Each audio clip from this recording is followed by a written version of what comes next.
te trata que nos cambia artículo na maneira de violação. Sexo indesejado muito about de 12 anos. Caso de maltrato premeditado com morto como consequência. E maltrato severo premeditado.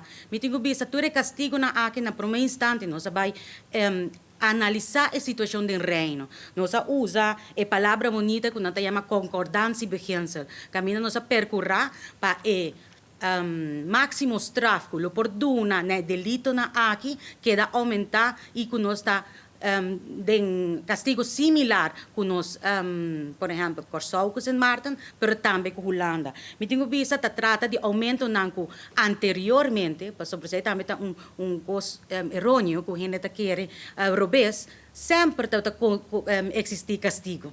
Sempre existe castigo. Lo que toma lugar dia 26 de junho de 2020 na sala de parlamento tá que nós aumentar o castigo máximo que já acaba estava ponido em lei.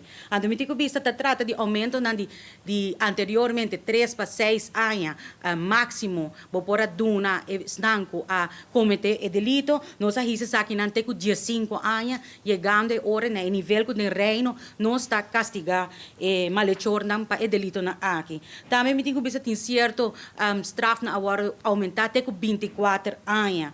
Trabalho na hora assim.